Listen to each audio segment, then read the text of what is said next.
Hi hello welcome to Makuta media. Pawan Kalyan గారి first half ఓజీకి సంబంధించిన ఫస్ట్ హాఫ్ రివ్యూ ఇందాక ఆల్రెడీ ఇచ్చాను. ఇప్పుడు ఫుల్ రివ్యూ అయితే మీకు ఇవ్వబోతున్నా. మిగతా వాళ్ళు సినిమా చూసి ఇచ్చారా చూడకుండా ఇచ్చారా ఇవన్నీ నాకైతే తెలియదు. నేను పూర్తిగా ఆ సినిమాని చూసి చాలా విషయాలు నాతో పాటు మిగతా వాళ్ళు చూసిన దాన్ని బట్టి కూడా వాళ్ళ అభిప్రాయాలను కూడా తెలుసుకుని మరీ చెప్తున్నా. ఇంతకీ పవన్ కళ్యాణ్ గారి సినిమాల గురించి మనందరికీ తెలుసు. ఆయన ఒక క్రౌడ్ పుల్లర్. సినిమాల్లో ఆయనది ఒక సపరేట్ ఆరా. చాలామంది హీరోలు ఉండొచ్చు, కానీ పవన్ కళ్యాణ్ గారి ఆరా వేరు. కానీ ఆయనకి ఇప్పటి వరకు సరైన సినిమా పడలేదనే చెప్పాలి. ఎన్ని సినిమాలు ఆయనకు మంచి మంచి సినిమాలు వచ్చినా కూడా ఆయనకి నచ్చినట్టుగా ఆయన హ్యాపీగా ఒక మంచి యాక్షన్ సినిమానైతే ఇప్పటి వరకు చేయలేదనే చెప్పాలి. నాకు తెలిసి అసలు సిసలైనటువంటి సినిమా పవన్ కళ్యాణ్ గారికి పడితే ఎలా ఉంటుందో అదే ఓజీ. నేను చాలా క్లియర్గా మొన్నటి నుంచి ఈ ఓజీ గురించి చెప్తూనే వస్తున్నా. మనం ఎంత ఊహించి ఆ సినిమాకి వెళ్తామో దానికి మించే మనకి ఇస్తున్నారు, అందులో ఎటువంటి డౌట్ లేదు అంటూ. అంతేకాదు, సోది లేకుండా చాలా క్లియర్గా చెప్పేస్తా, ఈ సినిమా పవన్ కళ్యాణ్ గారు ఫుల్ లెంత్, అసలు చెప్పాలంటే వన్ మ్యాన్ షో ఆడారు, శివతాండవం చేశారని చెప్పాలి. ఆయనకి పర్ఫెక్ట్ సూటబుల్ అయినటువంటి స్టోరీని చూపించాడు సుజిత్.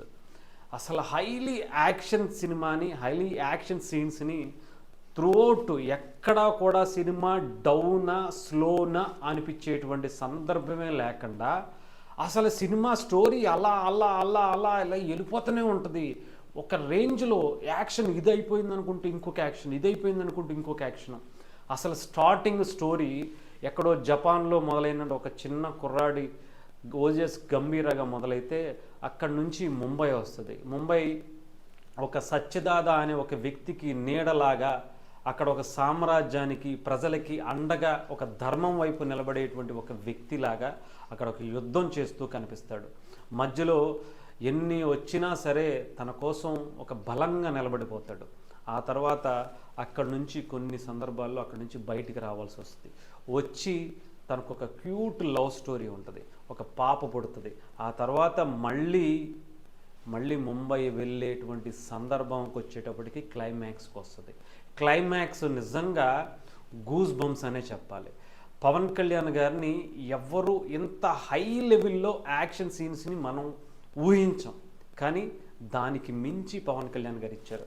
ఎస్పెషలీ చెప్పాలంటే మార్షల్ ఆర్ట్స్ ఆయనకి పెట్టింది పేరు అని చెప్పాలి. అలాంటి మార్షల్ ఆర్ట్స్లో చేసేటప్పుడు కొన్ని భంగిమలు, ఆ కత్తి తిప్పేటప్పుడు ఆ మేనరిజం అంతా కూడా పర్ఫెక్ట్గా చేశారనే చెప్పాలి. నాకు తెలిసి ఆయన తప్ప ఇంకొకళ్ళు ఎవరన్నా చేసినా కూడా అదేదో యాక్ట్ చేస్తున్నట్టు ఇంకొకటి చేస్తున్నట్టు అనిపిస్తుంది. కానీ పవన్ కళ్యాణ్ గారు ఆ కత్తి పట్టుకోవడం, ఆ పొజిషన్స్ ఇవన్నీ కూడా పర్ఫెక్ట్గా దింపేశారు. అసలు ఒక మాస్టర్గా పవన్ కళ్యాణ్ కరాటే, ఈ మార్షల్ ఆర్ట్కి సంబంధించినటువంటి మాస్టర్గా దాంట్లో నటించారు. ఆయనకి ఇష్టమైనటువంటి కాన్సెప్ట్ అది దాంట్లో కనిపించారు. ఇక గన్స్, బాంబులు ఇవన్నీ అంటారా, పవన్ కళ్యాణ్ గారికి పిచ్చ. అలాంటిది దీంట్లో ఒక ధర్మం వైపు నిలబడుతూ ఒక యుద్ధం చేసేటప్పుడు ఏమేమి వాడాలో ఆ బెల్ బ్యాటమ్ లుక్స్, ఆ కార్లు, ఆ చేజింగ్లు, ఆ ఫైట్లు బాబా ఒక రేంజ్లో ఉంటుంది.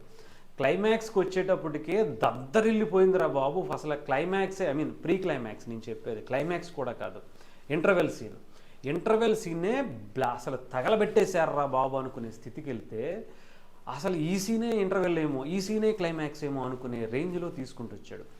ఇంటర్వెల్ అయిపోద్ది, ముంబైలో దిగేటప్పటికి అసలు విలన్ తమ్ముడిని చంపే సీన్ ఉంటుంది. నిజంగా చెప్తున్నా, మెంటల్ ఎక్కిపోయింది ఆ సీన్ చూస్తే. తల అలా లేపుతాడు, వామ్మో తగలబెట్టేశారు సార్.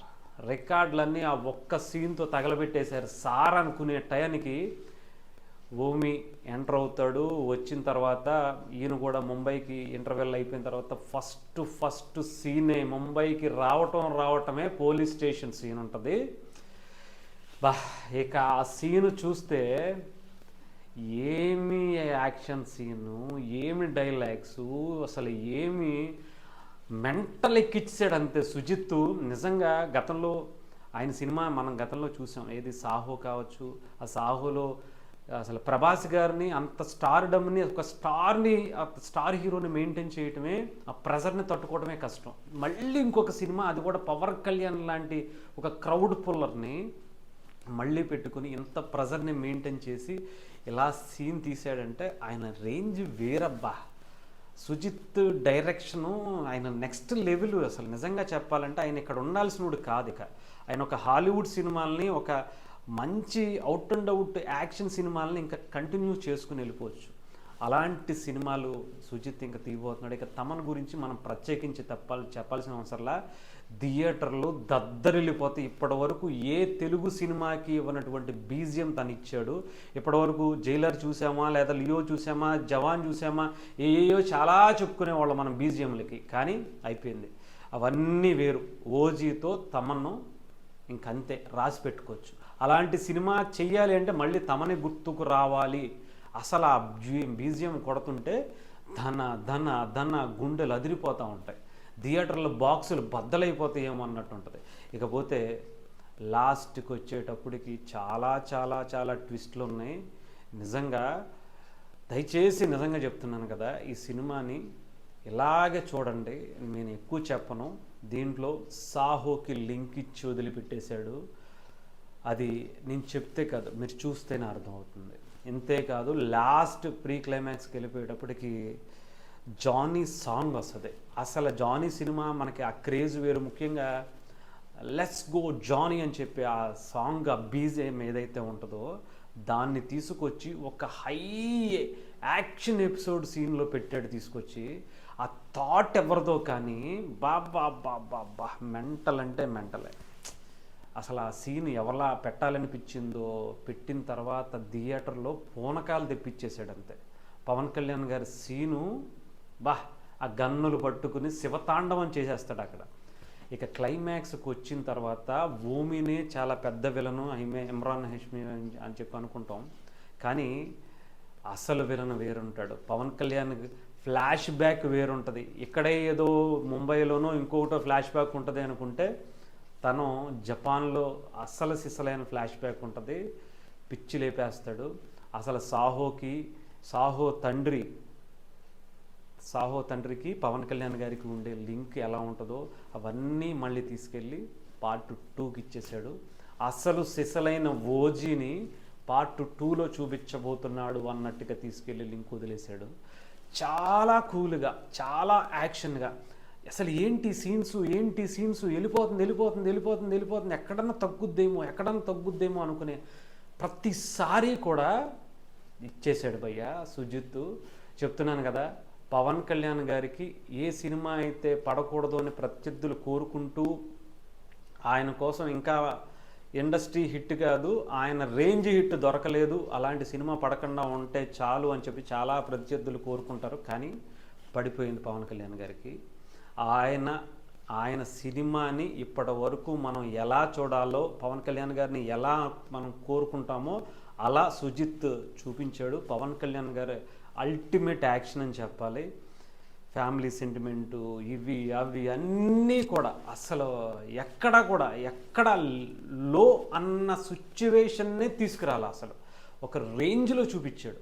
ఇంకా మీరు సినిమా చూసి చెప్పండి. ఇంకా మీకు ఏమన్నా నేను తప్పుగా అని అనిపిస్తే కనుక, ఇంకా తక్కువగా చెప్పానని నేను అనుకుంటున్నా. సినిమా గురించి నేను ఇంకా చాలా ఎక్కువగా చెప్పాలేమో, చాలా స్లోగా చెప్తున్నా.